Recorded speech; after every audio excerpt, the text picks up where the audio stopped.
probably a good time to do a long-term test on the old Suzuki V-Strom. It's just passing 31, I think it's approaching 32,000 kilometres over 2 years. It's just about to come out of warranty. It's been a bulletproof bike. Done everything I could have asked of it. Extremely comfortable. Not the fastest bike in the world, not the sportiest, but an all-round performer. Very tractable power.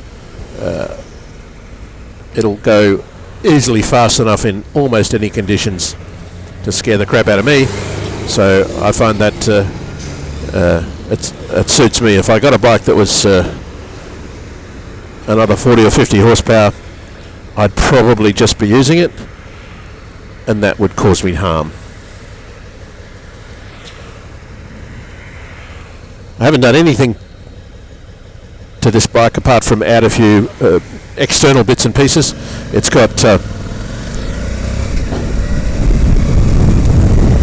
Givi monarchy panniers on. Put some mirror wideners so I can see things other than my shoulders. Handlebar risers, makes it much more comfortable when you're standing. A couple of extra LED pin lights on the front. Not really for nighttime driving, much more for daytime visibility. Big believer in making sure everyone can see that you're there. Bike's on its second set of tyres. The OEM tyres lasted about 11,000 kilometres. So I've got something like 20,000 kilometres out of the Michelin Anarchy 3s that I put on it. They're often described as a 70-30 tyre. I think in reality they're more like an 80-20. They're not bad off-road, but if things get gravelly, you'd be better with some more pronounced knobbles on the tyres. Certainly next time I change bikes and tyres, I'll be looking to do something like that.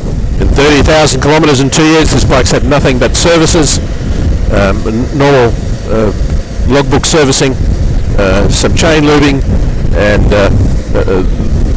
the basic checks that you do. Never had to have it back to Suzuki for anything to be fixed. It really is quite bulletproof in that sense. It means you end up with having a great sense of confidence in the bike when you're heading to places with, less service capability. This is not a bike to go off-road, and you're obviously not going to cross the Simpson Desert in something like this. You probably could if you're crazy enough, but I wouldn't. But in 30,000 kilometres we've done, I'm guessing 20,000 k on freeway, good bitumen and country bitumen. Probably 8,000 kilometres on reasonably good quality dirt roads, and 2,000 or 3,000 kilometres on trails and poorly maintained country roads. I wouldn't want to be much any heavier on a bike like this. 220 odd kilos, probably more like 240 by the time, 250 even when the panniers are packed. You're away for a few days. That's an awful lot to pick up if you've dropped it. I know it's possible. I just don't want to have to do it. I've got mates with 1200 GSAs and they say it's really easy to pick the bike up. I've watched them do it.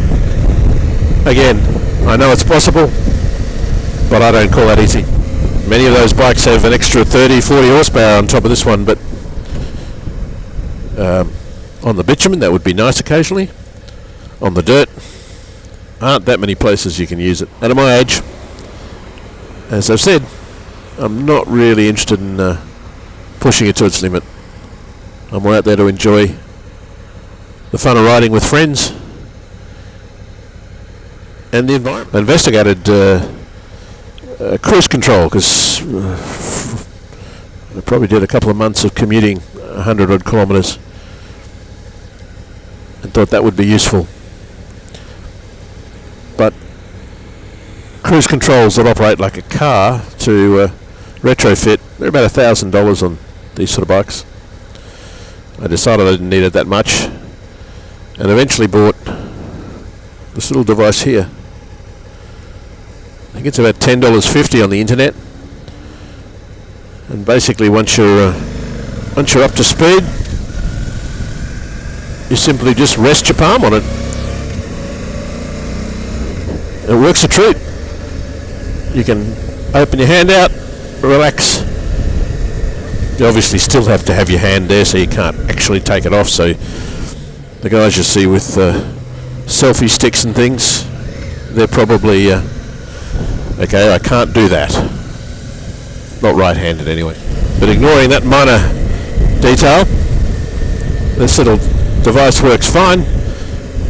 Copes with everything that's needed in terms of being able to rest the right hand, and gives me that flexibility.